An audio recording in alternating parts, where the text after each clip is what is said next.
Okay, so to get started, Eli, I want to talk about Samotsvety a little bit. I don't know if I pronounced that right. It's like a Russian name. I just pronounce it Samotsvety. We were like forecasting a bunch, and now we've expanded to kind of around 15 forecasters. We've been releasing some forecasts for the community around like nuclear risk and AI, and are thinking about sort of like how to best make forecasts for different like clients and public forecasts related to sort of existential risk and especially AI. This like team forecasting has been really valuable, and I'd encourage like more people to do it. We have like a weekly call. We like choose questions we're going to discuss in advance. Ideally, if people have time, they kind of like make forecasts in advance on their own. And then we sort of discuss the differences between our forecasts and debate. And I think it's quite useful, like team bonding and like collaborations, forming like friendships and possible like work collaborations later as well. I think it's just great having sort of like different discussions, and then also seeing when the forecasts resolve, seeing who is right. I think it's kind of just like a good activity for different groups to do. I think, EA community groups could do it and things like this. How many people are in the group right now? Right now it's about 15, but not like on any given week, probably closer to like 5 to 10 can come. Yeah. So initially though, it was just us three. It was just Nuno, Misha, and I, and we would meet each weekend and discuss different questions on either Foretell or Good Judgment Open. But yeah, now it's like 5 to 10 people per week from a total pool of like 15 people. Yeah, that makes sense. So you said you forecast every week, but I know there are only like big things to forecast on like once every, like you've done the nuclear risk thing and like a few other posts. What do you forecast when you're not forecasting those like mega projects? Yeah, so it's a mix of things. So some things we've done for specific clients, but we haven't released publicly. Some things we were working on for a little while, but are still in progress and we haven't released. For example, in particular, for I guess like 1 to 2 months, we were working on forecasting the level of like AI existential risk for the Future Fund, and which is now going to turn into like the Open Philanthropy Worldview Prize.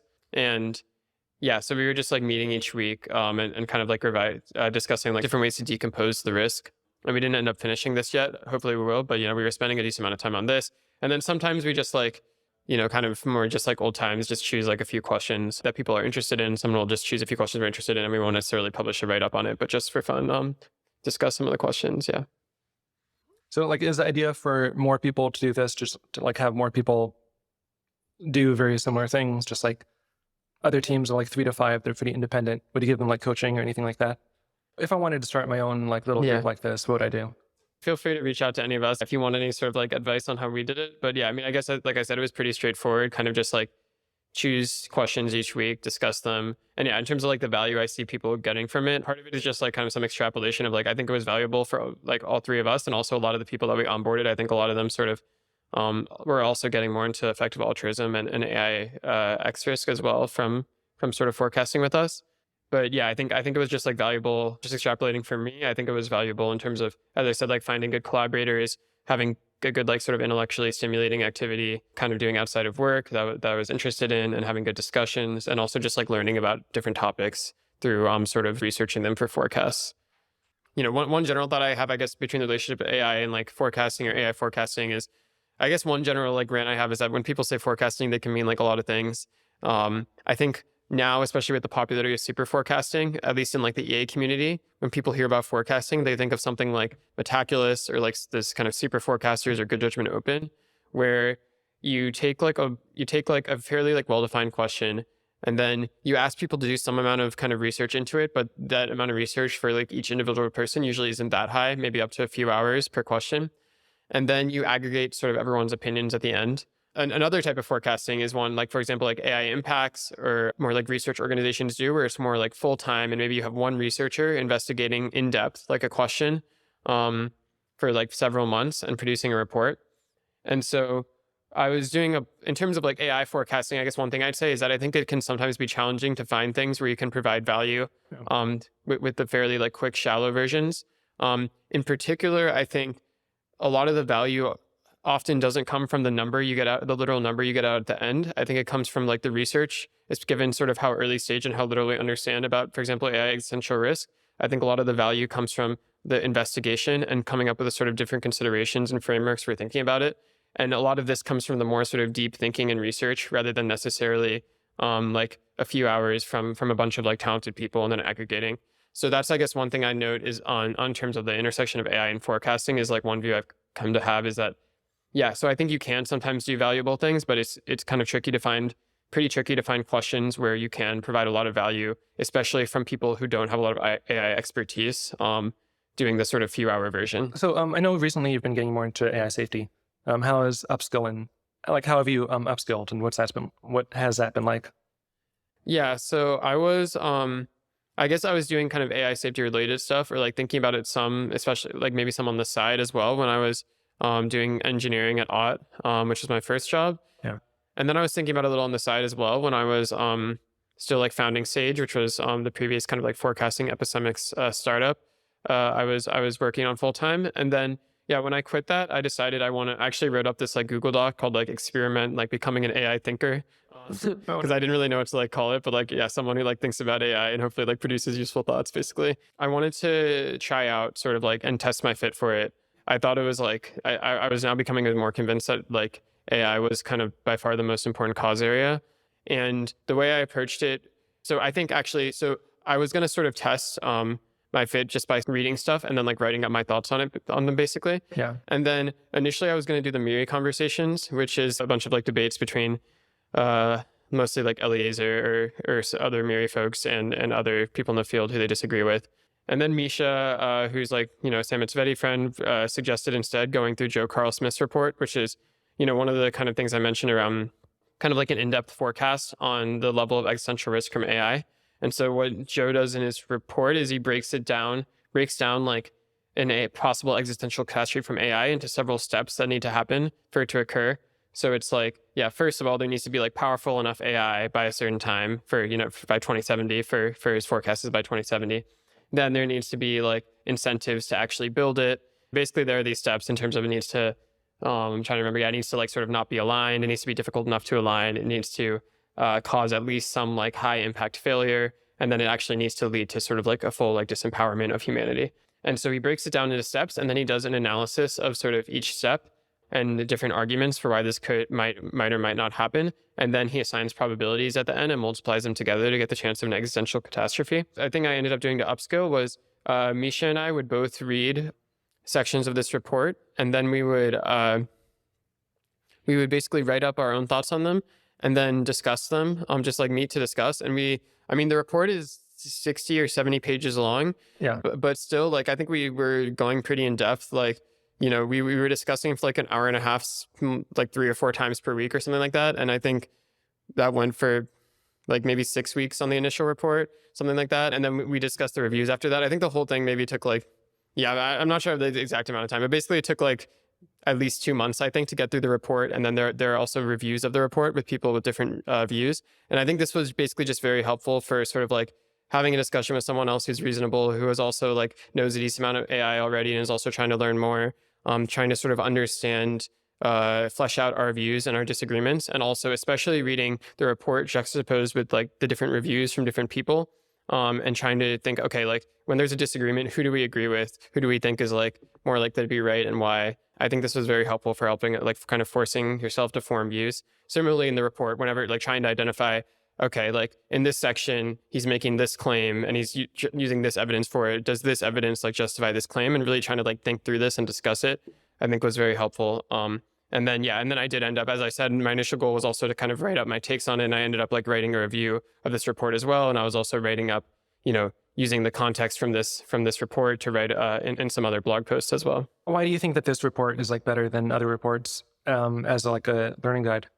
I think especially if you're sort of into this sort of like big picture, like AI forecasting. So it brings up a lot of different considerations. Like I think it's like more comprehensive than pretty much all previous things. And it tries to actually make a forecast on like the level of existential risk, like taking into account all these different considerations.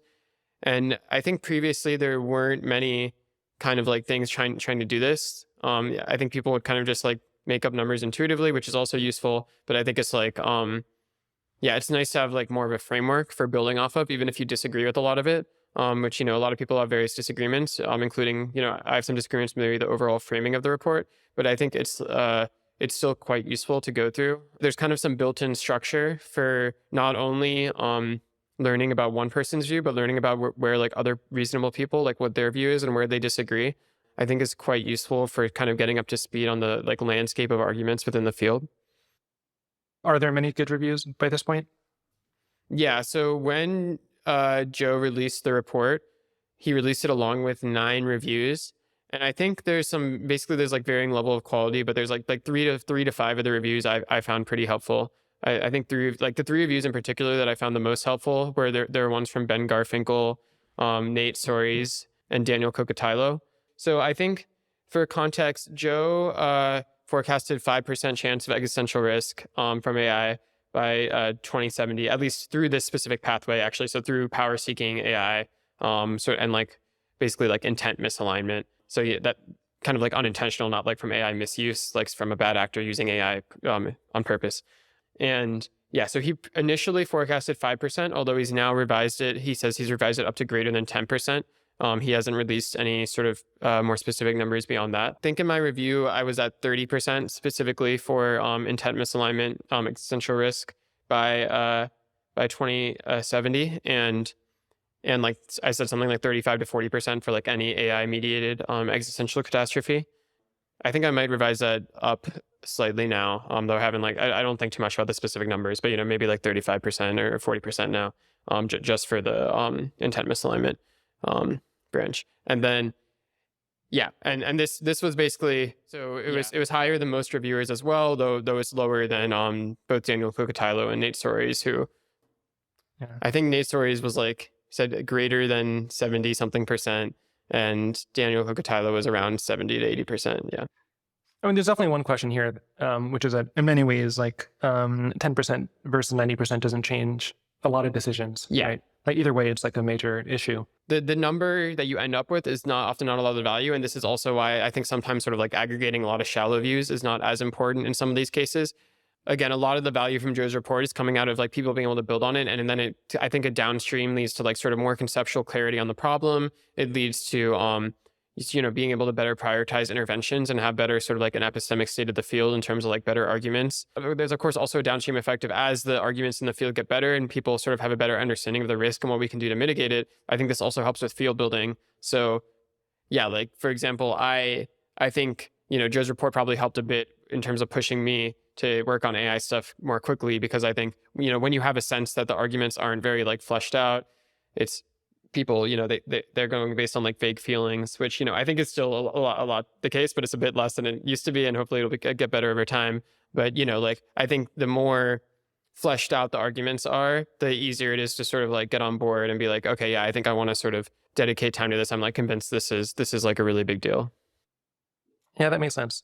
With the stuff that you've learned, like moving on to the topic of the different types of alignment failures, do you want to just start with a quick summary of what they are? The 2 categories that I think of as the most important are like kind of misalignment, or sometimes people call it accident or misuse. So accident, the idea is something like, like someone is like trying to use an AI system to do something that is good, like make their company profits, or like basically they're not trying to cause some really bad thing to happen. They're just trying to cause themselves to make money or something like that. And I guess it can get a bit more complicated as well, because there might be a higher chance that an existential catastrophe involves more than one AI system rather than just one. The bulk of the AI systems that are causing the catastrophe are being deployed for good intent, for something that is not trying to cause a catastrophe. Yeah. And this is like an accident or misalignment failure, or alignment failure, misalignment catastrophe. Yeah, and then there's misuse, which would be more like, there's like a really powerful AI system. Maybe someone uses it to create like a bioweapon or something like that, or someone uses it for some other bad purpose. Like a terrorist group or government or whatever it may be, uses it for some nefarious purpose. And so the AI system was doing what the actor wanted to, but the actor was trying to cause a catastrophe. So this would be a misuse. And then I think sometimes people talk, maybe partially, I think, because of sort of the ambiguity, there can sometimes be ambiguity here. Sometimes people talk about more like structural catastrophes, which I think my interpretation is something like it's supposed to be kind of like a more like slow moving catastrophe, like something like you can't exactly say like which point it happened. And maybe it was coming from like a large like set of like AI systems and not one. And there were lots of actors involved. And yeah, and it was kind of, it could be maybe chalked up more to like the incentives than to like one specific actor or AI or something like that. And it's a bit still confusing to me, like the borderline. And, there aren't like clean lines here, but I think that the one more that people talk about is like the structural catastrophe. Yeah. Would structural be, in this case, part of accident? I think it's supposed to be a separate one. I think it's supposed to be like accident is maybe stereotyped by like there's kind of like closer to being like there's one person that you can blame and be like they caused the accident, like they messed up. Sure. And structural, you can't really do that. Yeah, it's a bit fuzzy, but yeah, that's my understanding of sort of the grouping. Yeah.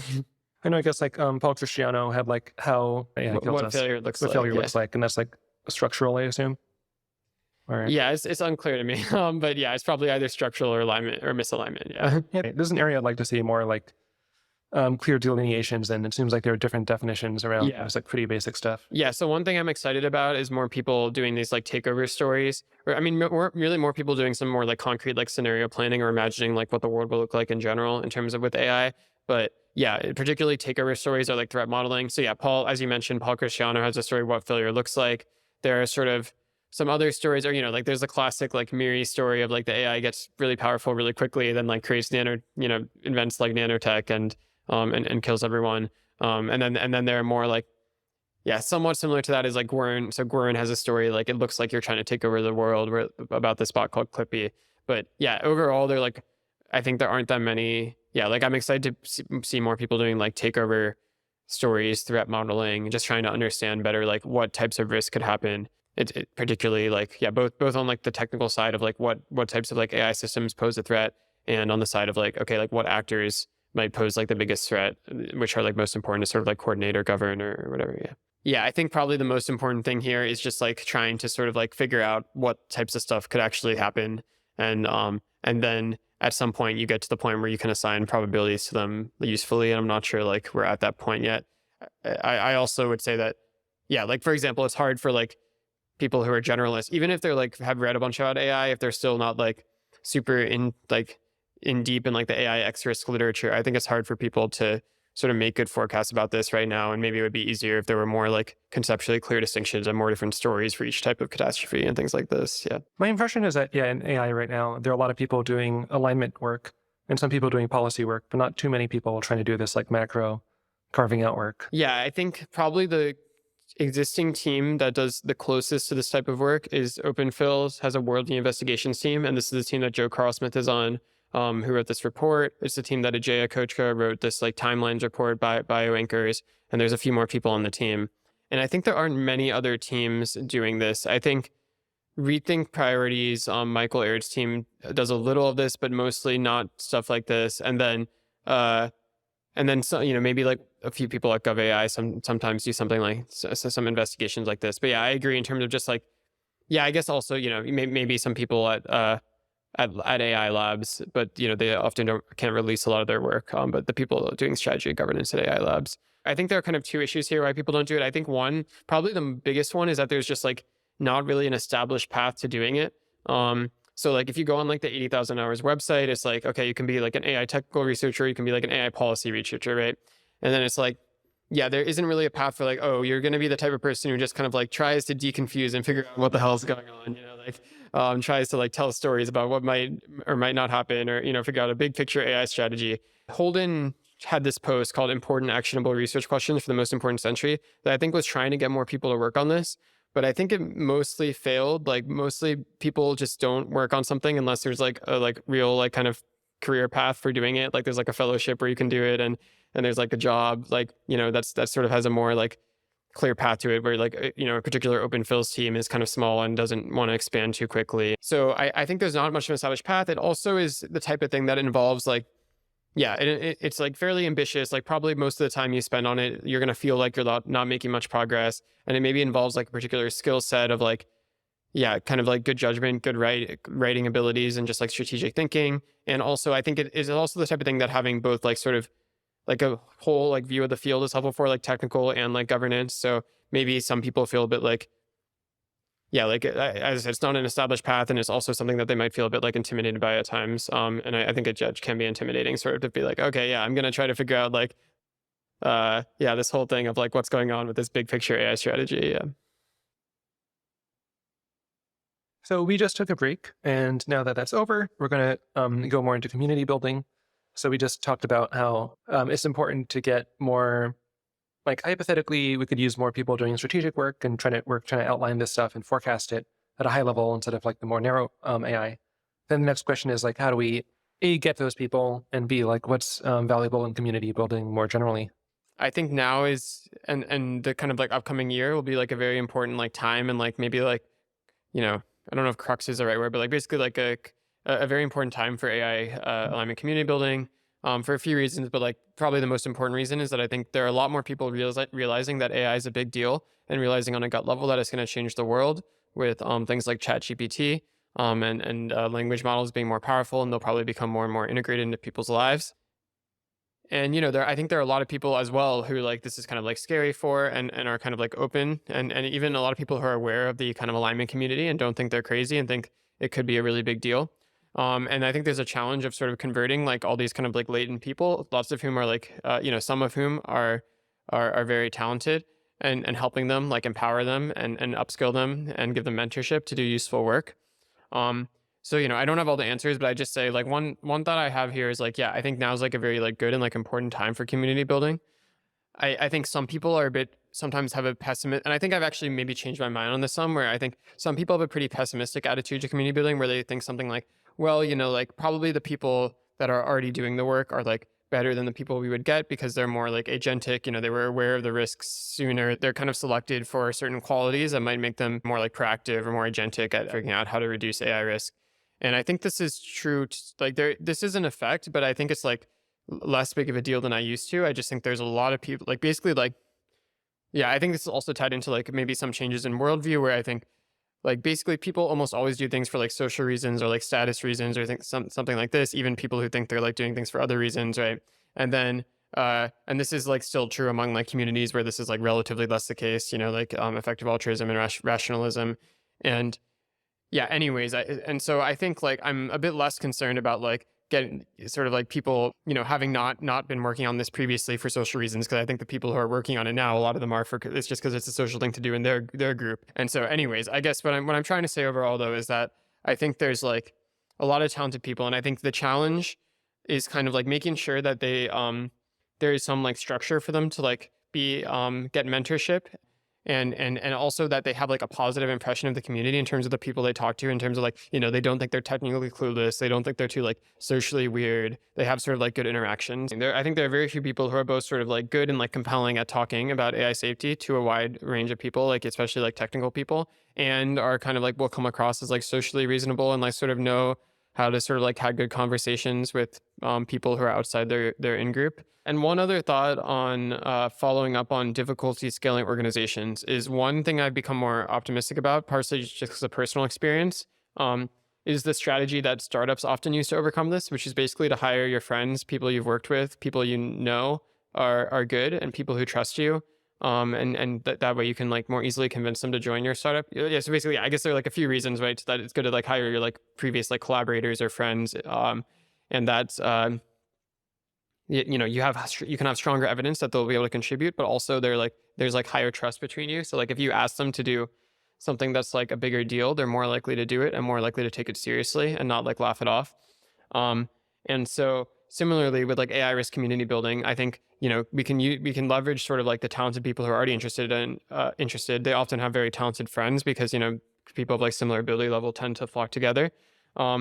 And then, for the people who are generally, like socially reasonable and sort of know, like are kind of good at this type of community building thing. I think like, talking to your friends and basically getting them to, oh, like, why don't, asking them maybe like, oh, why don't you like hang out at our like social, or like EA social, or maybe like visit, like I'll sometimes ask my friends if they want to like visit Berkeley or visit like a co-working space, where they'll interact with other people and like kind of like in the alignment field. And so anyways, I guess there are some cons to this, of course, like, you don't want to sort of relying too much on sort of your own sort of like inside view on a person, or trusting them too much just because you like know them can have some downsides. But I generally think that like on balance, like the strategy of like convincing your friends or past collaborators or someone you like have good evidence on to join a startup is a really good one.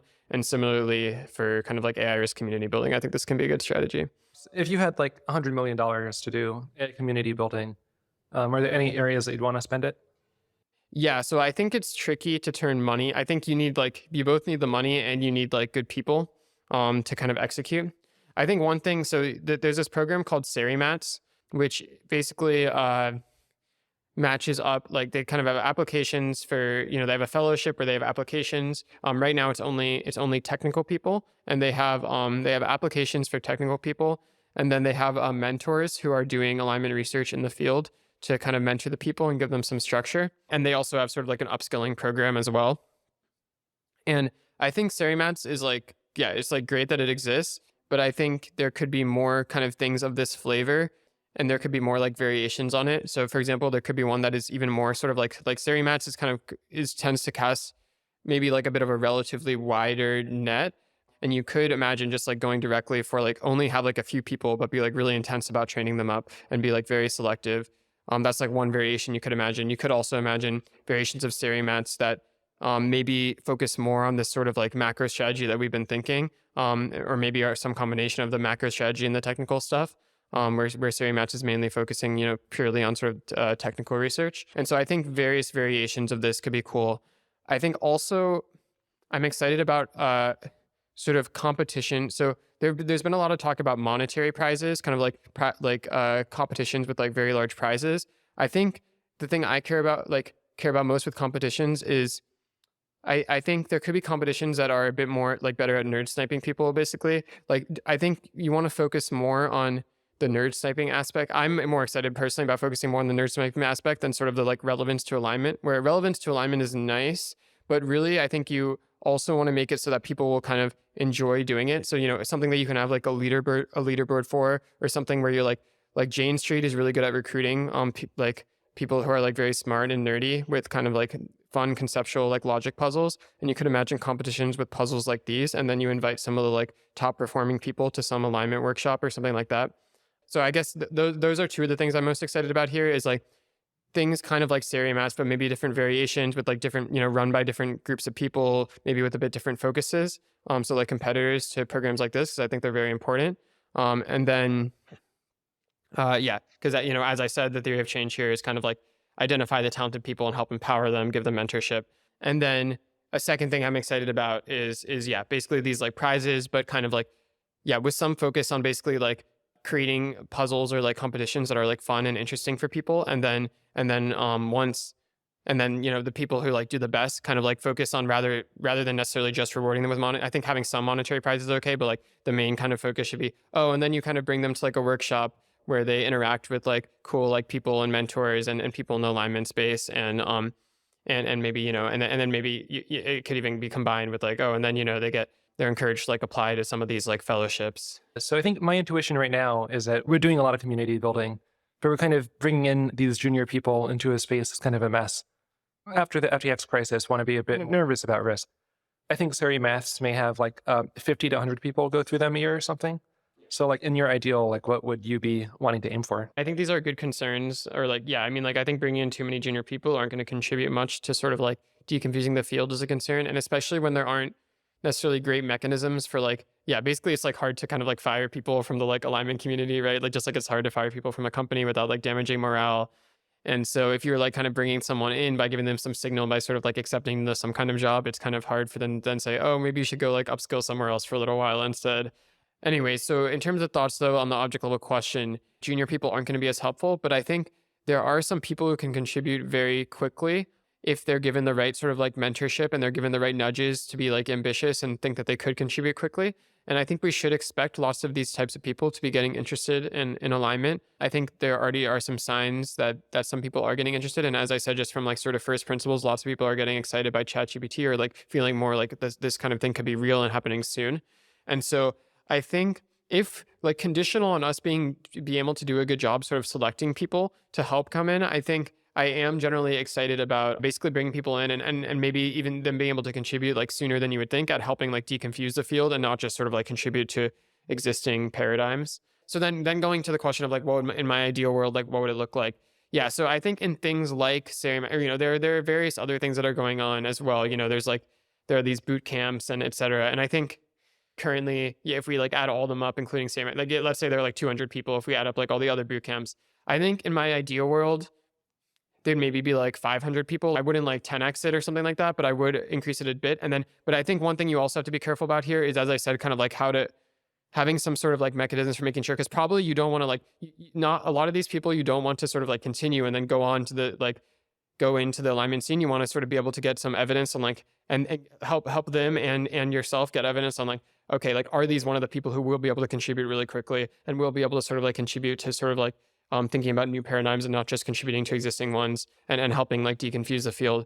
And you want to have some sort of like graceful like off ramp, or like some sort of graceful way for people who aren't like that. So anyways, I would say I would want to scale it up some, not too much, but I also would want to, yeah, make sure that, yeah, like I basically want to target, as I said, I think that it would be cool to have some versions that are even like smaller than stereo maps, but more like targeting like more selective. And then also for the, yeah, also for the larger ones, I would want to, yeah, try to make sure there's like good mechanisms for like both figuring out like who's really good from it, and also like making sure that people who need more time to like skill up can like gracefully sort of like go do that so somewhere. Yeah. Yeah, that makes sense. Are there any things that you think the community could do to make sure that when we onboard these people, it won't be like a total mess? Yeah, I mean, I think it's tricky. I think I mean, I guess there are a few things somewhere around like the norms of the community, just like trying to be a fairly like welcoming and like nice community. And I don't know, just like generally have good norms about sort of like interacting with people. I mean, I think it's tricky, right? But like, yeah, like just try to make people feel like welcome in the community, welcome, and like, yeah, also like even if they, you know, like even if they leave the community, they're like welcome back. There's not too much like sort of like animosity or hate between like different research groups. Like I think sometimes, you know, in the past there's been, I don't know if hate is like the right word, but there's been a lot of sort of like disagreement, and, you know, maybe sort of what I would perceive as sometimes sort of like tribal like disagreements and fighting between, yeah, again, maybe fighting is not the right word, but, you know, tribal kind of disagreements and arguments between different groups who have very different views, and just trying to be sort of generally like cooperative, welcoming. And then one other thing I'd say is that for people who think that, like, since if there are a lot of people coming in, it's very important for people who think they might be good at sort of mentorship or like management to kind of test that out, I think, especially people who have sort of like some technical skill or some like strategic skill. So I think, you know, testing that out and be like, you know, you can test this out cheaply by, you know, maybe posting online, or like asking one of your friends or whatever, and just try out like mentoring one person, see how that goes. Then maybe try like mentoring more people. Yeah. So that's one other thing I'd say in terms of gracefully bringing people in, is making sure that people who like might be well suited for mentorship are able to test that out, and then maybe go for it if it is something that they enjoy and are good at. Do you want to go to the last topic? That was the one on near casting. Or are there other parts of community building that seem good to go into? I think that's most of the stuff on community building. I think I'm happy to talk about either sort of my near casting post, or just like generally about sort of what I see as the most important disagreements or cruxes in the alignment space. How about let's start with that latter question. So one thing I found interesting, and I've been just trying to understand as well for myself, of what are some of the biggest sort of like disagreements or cruxes in the alignment space. Yeah, and I guess some of them are related, by the way, but yeah, anyways. So I think one of the most important ones that I think I didn't even realize at first was such a big deal is how much we'll be able to use AIs to help align other or stronger AIs.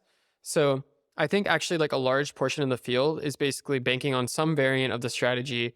We'll have some AIs that are like somewhat aligned, and then we'll use those AIs to align stronger AIs. And then we'll kind of do this over and over again until we figure out sort of like once and for all how to align a very strong AI. It feels a little like weird or hacky at first, but maybe it feels like kind of also like obvious in some sense. It's like, yeah, if we have some AIs that are at some level that are aligned, then we should like use them to align the stronger AIs, right? And we can like repeat this. I think recently people have converged to some extent on calling this strategy AI assisted alignment. And really it's like a family of lots of strategies, right? You know, there are lots of ways in which you can use AIs to supervise other AIs. You can do it more directly. You can maybe use AIs to come up with like ideas for aligning other AIs. There are kind of like lots of variants of this. But yeah, but in particular, it's interesting because the range of use here is so wide where, you know, for example, like Richard No will say, this is just doing alignment research. It's like, of course you're going to use like the AIs to align the other AIs. Like, if you're like, you're pretty much doomed if you can't do that.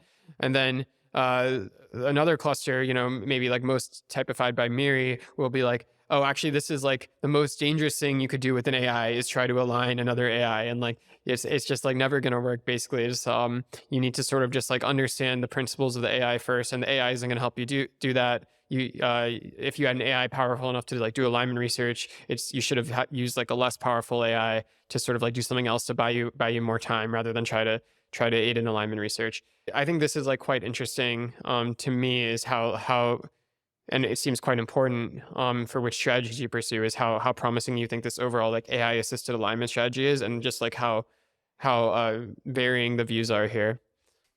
I've heard this conversation a few times, and I've written about it on Facebook a little bit. Mm. I think my take here is that in the future, AI will just be like technology. Like Mhm. AI will be in everything. So there's a much bigger question of just like, how agenty is a specific AI in question? Like how much is it a foundation model versus like a very narrow tool, right? Yeah.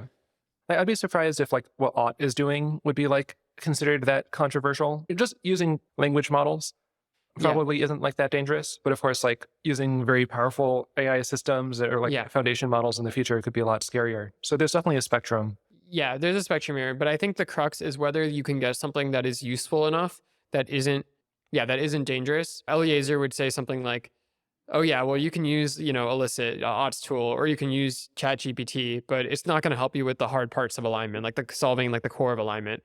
So maybe it'll make you like very slightly faster at like searching for research papers, but that's not really the bottleneck in your workflow as like an alignment researcher doing what he thinks is like trying to get to like the core of the problem."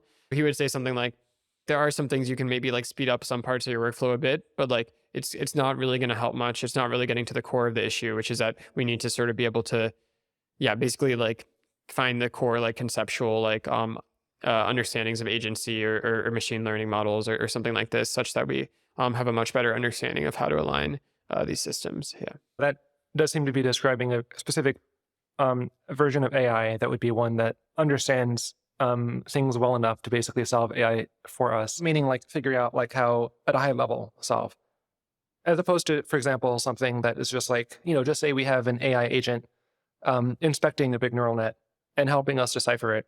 I think my Eliezer model, like he agrees that you can build these like other AIs that don't sort of like have an understanding of the whole picture. He just thinks there's like no way that's going to actually like help you figure things out. Maybe I'm not sure what he thinks about using AI to scale up interpretability. I think in general, Miri's view is that interpretability is not going to work, but it's like the thing that is most likely to work of the things that aren't going to work, of the things that aren't like the agent foundations, like theoretical research. So I imagine he would think that if you can use AI to speed this up, it would help, though I imagine he'd be skeptical of this. Yeah. So we were talking about like different ways that AI could fail or different cruxes. Is there another one you want to talk about?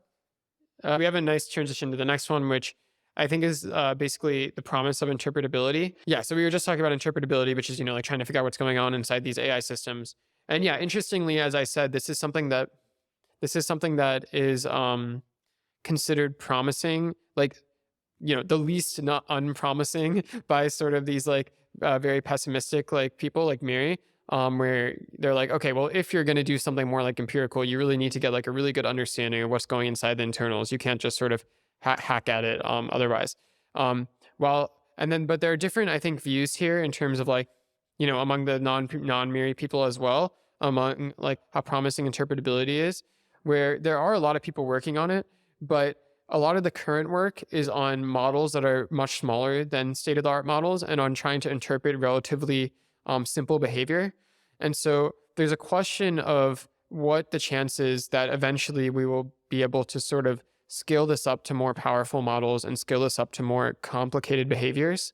That I think different people have different intuitions on how likely this is, where some people are like, yeah, well, maybe we'll kind of be figuring out tricks once we kind of figure out a lot of the tricks or a lot of the core ideas behind how to do this. We'll be able to sort of scale it up, maybe with the help of AIs, as you were mentioning, maybe more narrow AIs.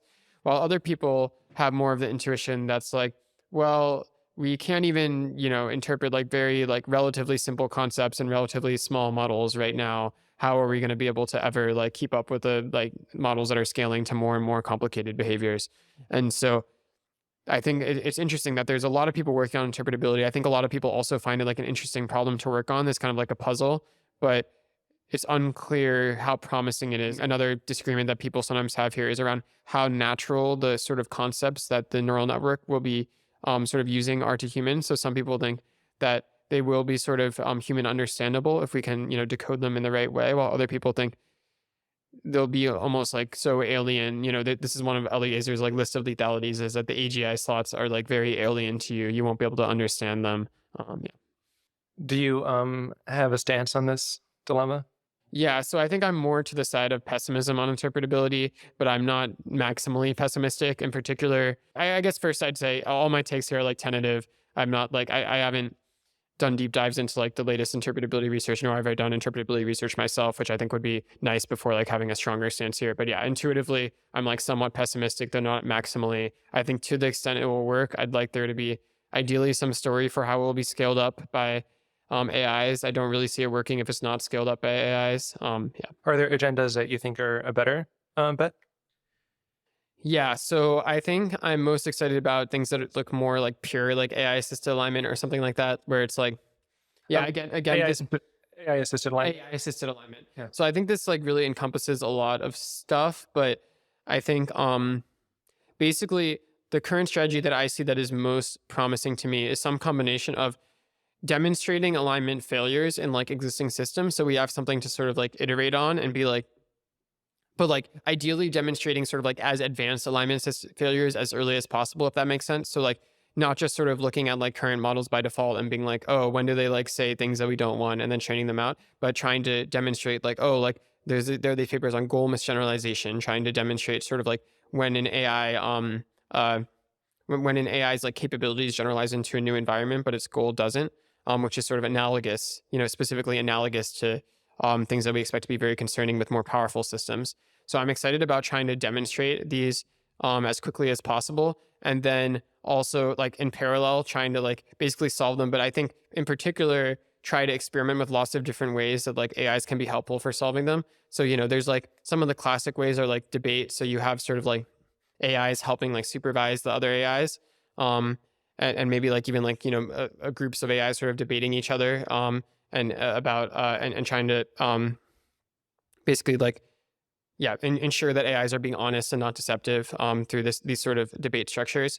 But you can also imagine more tools that are more like more brainstorm like stuff, where you have AIs basically aiding more conceptual alignment thinking, and helping people like brainstorm different experiments you could run, or brainstorm different sort of like alignment approaches, or more sort of like high level alignment approaches, or even maybe helping more with like the weeds of like math, like theorem proving. So I think there's like lots of different there's like a very large space of things you could try here. Yeah. Anyways, I guess I'd say something like, I'm excited about people like, oh, like making some sort of like benchmarks of like, these are the issues you want to solve, and then trying to solve them. And then I think specifically for trying to solve them, I'm also excited about people trying to like speed this up with AI. So I mean, I think like AI assisted alignment is like, yeah, again, like it's, there's a spectrum of like how much of it like is in a strategy of itself versus like assisting another strategy. But yeah, I think I'm kind of excited about basically like exploring lots of these types of things around like different ways to use AIs to assist in the process, and also ideally having getting something out as much as possible that we can sort of iterate on and say like, yeah, this is the type of failure, this is the type of thing we want to get better at. Let's see if we can actually get better at this. Yeah. So again, I'd say all this is like somewhat tentative, but that's like my current overall high level view. Some of this does feel a bit like dual use research, that we need to like discover the main ways that AIs could fail and like really try to get them to fail as quickly and easily as possible in order to best prevent it later. I guess like one obvious question is like, do we have to worry about info hazards, and like what privacy measures should be taking, and what like safety precautions should we take? Yes, all of this is true. Yeah, I think dual use is a concern. I mean, I'm really on multiple levels. So I mean, honestly, for both of the strategies I described, like dual use is a concern. So yeah, so if you're trying to get AI to like fail as badly as possible, as soon as possible, or like even in toy environments, but maybe also like even in the real world, some people are working on trying to sort of like see how, which I'm also excited about, is like, see like kind of the limits of AI capabilities, try to understand like how powerful it's getting. And yeah, basically both of these involve some sort of dual use. I mean, obviously, if you're like testing the limits of AI capabilities, you're maybe sort of like doing something that looks similar to sort of like capabilities research. And so you have to be careful about sort of like making sure that the people on your team are aligned, aren't gonna, are sort of careful, and won't sort of like take this research elsewhere. You have to be careful about not adding to the AI hype. So maybe like be kind of like quiet about it. Maybe you need to balance sort of at a high level. There's as well balancing the sort of like, because you know, especially for like the kind of policy space as well, you need to, at some point, you might need people to understand that like AI could be really scary. And it's worth taking seriously the risks. But for that to happen, they first need to realize that AI is a really big deal. And if they just realize that AI is a really big deal, but don't realize sort of like the right way in which it's scary, this can lead to bad outcomes. So yeah, I mean, I don't think I have like any like simple answers, but yeah, I think there's a lot of like trade-offs here that you need to balance. And then similarly with the AI assisted alignment, right? Any tools that you use to build to speed up alignment, like a lot of them could maybe be used to speed up like AI capabilities. And so I think you want to focus on things, you know, relatively on things that differentially advance alignment, and also, you know, relatively like give your tools more towards the people who are working on more alignment relative to capabilities stuff. On AI benchmarks, or on like benchmarks for this type of thing, do you have any ideas of either what specific benchmarks could be, or maybe like 10 years from now, like what's a story where we have a lot of benchmarks, and like can you try to flesh that story out? You know, one of the, you know, core problems around alignment is generalization. As I was saying, like goal misgeneralization.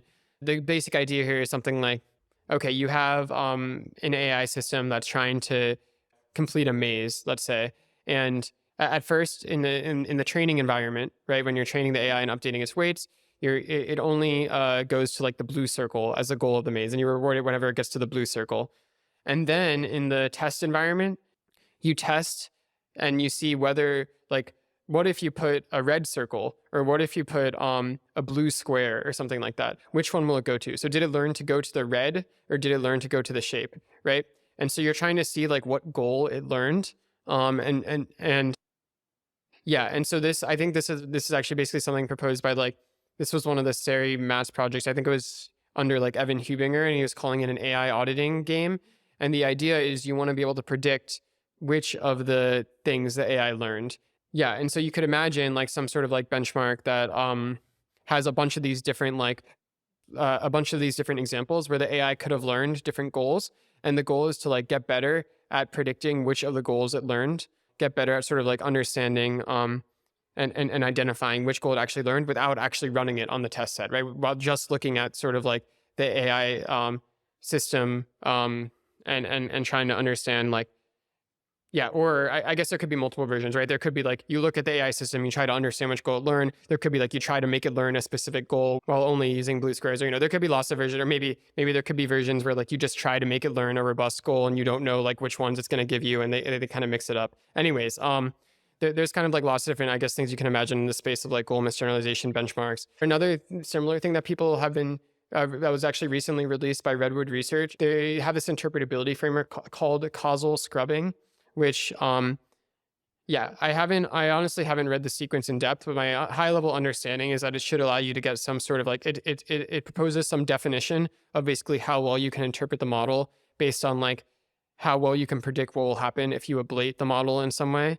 And so this is another place where you can imagine sort of like having maybe some leaderboard and iterating on like how well, and maybe this is like actually relevant to some extent to alignment in terms of like, yeah, how well you can interpret sort of the model, getting a better measurement on that. I imagine there are a lot of statistics you could use to figure out exactly how good of a job something is doing. Yeah, there are a lot. Yeah, I'm guessing there's like a lot of ideas in the space. As I said, I haven't read it in depth, so I just know the basic idea behind theirs. But yeah, I'm guessing there's like a lot of different high level approaches as well you could take. And so you could imagine like a suite of lots of different ones, right? Potentially, yeah. Are there any like good like meta benchmarks? Like how well of a job are you doing on this like weighted average of like 10 different metrics? I think right now there are precisely 0 good alignment benchmarks in the first place. So I think first let's try to get some good actual alignment benchmarks and then go from there. I think there are some sort of more general robustness benchmarks like adversarial robustness, which, you know, is kind of related to alignment, but I think ideally we want it to be sort of as close to the kind of ultimate problems we're concerned about as possible. I mean, these adversarial robustness things are somewhat related, but, you know, I think a lot of the existing benchmarks are on images as well, which is like a lot of people expect now sort of language models to be the thing that potentially scales up to, you know, transformative AI. Redwood Research also did research on adversarial robustness in language models. And so you could imagine benchmarks around these as well, but I'm not aware of any that are specifically targeted at sort of alignment. In the interest of time, we have a bunch of cruxes. Maybe go through one more or something.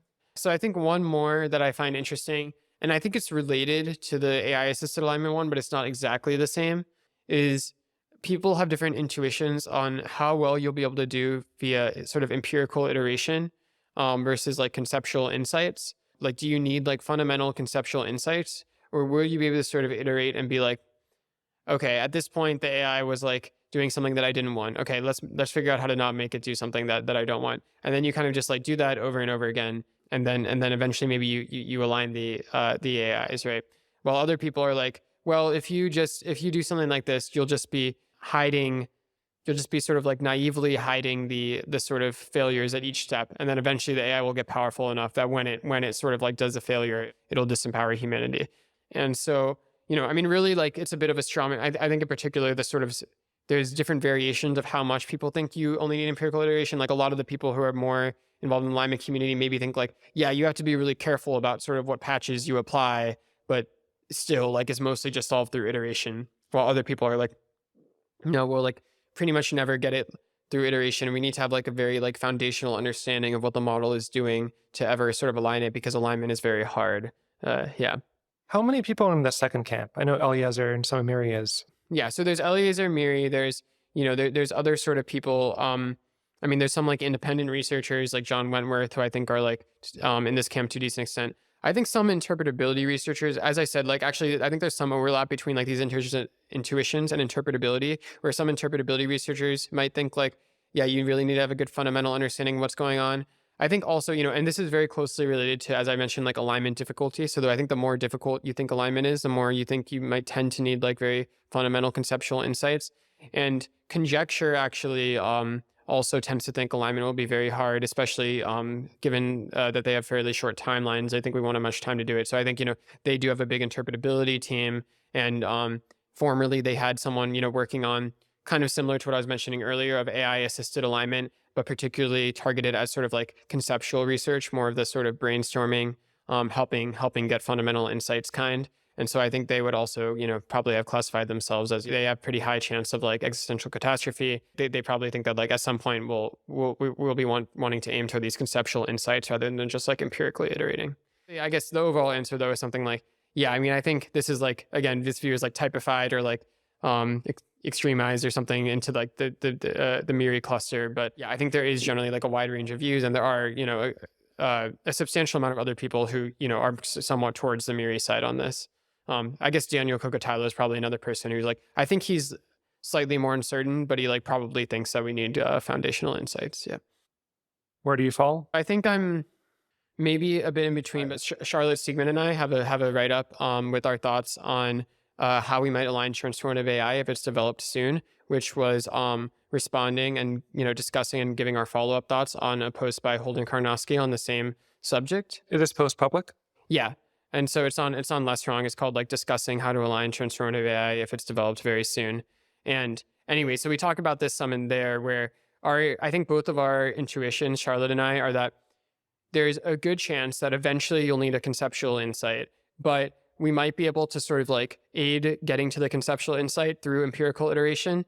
And so I do think a decent amount of people have this sort of view as well. So it's a bit hard to say how much we disagree among the people who have this sort of view of like, you need empirical iteration and then eventually you'll get to conceptual insight. I think maybe we're a bit more towards the side of pessimism about empirical iteration compared to some of the people who have this view that you can use empirical iteration usefully to get to conceptual insight. But I do basically think this is like the most promising path I see is something like I'm generally excited about like interplay between empirical and conceptual research. It's unclear that we have time to sort of like come up with the foundational insights in time anyway. So it's just like, even if you're sort of uncertain, it might be the best strategy to be like, okay, let's go for some like empirical iteration at first. We'll sort of like try to use AIs to align stronger AIs. And then eventually like we'll have to get the conceptual insights, but maybe like with the aid of much stronger AIs. Yeah. In terms of where people should go, my impression is that the conceptual stuff seems more tricky to push a bunch of people into. A lot of the empirical stuff is stuff that you could hire engineers to just like build tooling and stuff. Yeah, I think it's relatively true. There's still disagreement on which empirical stuff is useful, right? I think what I generally tell people is that I think the field is like more bottlenecked on sort of, like people who can come up with sort of new paradigms or new ideas. And oftentimes this comes more from the sort of conceptual end. So I think if people think they have a chance at being like a really good conceptual researcher and like really like kind of, coming up with a new agenda, which you can then, often feed empirical folks into to like help, then I think I'm excited about people trying to do conceptual research more on the conceptual side. If people like aren't that excited about it, or if they like think, they think it's, or they've tried it and they think it's like unlikely that they'll be like, like one of the top few, I think, you can have more value. Like empirical is also like maybe a bit less heavy tailed. As you say, you can maybe throw more people at it. So like, if you think you're unlikely to get into the top few conceptual researchers in the field, then I think it's like often a good move if you are also excited about some of the empirical stuff to go into that. In terms of metaphors, I'm just a bit curious. We've kind of been through this a whole bunch of times before with previous technologies. It's been kind of dangerous. So like autonomous vehicles, like it took us, obviously needed some combination of like just having simple autonomous vehicles in cars before we could figure out how to make sure that cars are safe. I imagine a lot of technologies go through this. Are there any like specific things like that you feel like are particularly decent metaphors or like translate kind of decently? Yeah, so that's actually a good question. So actually one that Charlotte looked into a little for our post was the Wright Flyer. So yeah, like the kind of Wright brothers flying. And yeah, it was interesting. I think she only did like a 1 to 2 hour investigation into it, but it seemed like she found that it was actually some combination of empirical iteration, and then eventually they did find out that like they did find more sort of like understanding conceptual things they hadn't figured out before, but it was aided by this empirical trial and error. I think flying seems like one of the sort of like best ones because you need the error rate to be low, and it is something that was like relatively not that well understood. I guess with autonomous vehicles it feels like it's like incomplete or something like that, like we still haven't figured it out, so it's like kind of hard to evaluate. To be as clear, I was talking about vehicles just generally before autonomous vehicles. How do we make sure they have seatbelts and stuff? Yeah, so vehicles are also an interesting one. I haven't looked that much into it. Yeah, but again, I'd imagine this was mostly coming from sort of empirical trial and error. I guess one problem with these analogies as well is that, especially depending on how hard you think alignment is, I mean, even you might argue that even now with like planes and cars, like we haven't gotten this sort of like level of reliability we would need with like an AI that's like much smarter than us. So that might push you even more towards sort of conceptual insights needed. Also, there might be something almost fundamentally different about trying to sort of like control something that is smarter than you, or it could be adversarially optimizing against you. That could, again, maybe point towards conceptual insights being more needed relative to a lot of past things that have required mostly empirical trial and error. Like a lot of the topics that we've discussed have like poor like inner categories and things. So like defining like, what specific things will be like what degree of like empirical and conceptual seems like pretty tricky. Yeah, I agree. Yeah, I guess personally when I say conceptual and empirical, I mainly mean empirical is like you're literally working with AI systems a decent amount of the time. Like maybe sometimes you're like thinking of experiments to run. But yeah, I mean, I do think, and generally I agree. A lot of the things we discussed, the categories are like not very distinct. Or well-defined. So any other last comments or discussion topics that you think would be good to present? I don't think so. Thanks for chatting. Appreciate it. Yeah, and thank you so much for joining. Yeah, for those watching, thanks for watching. And we'll see how this goes.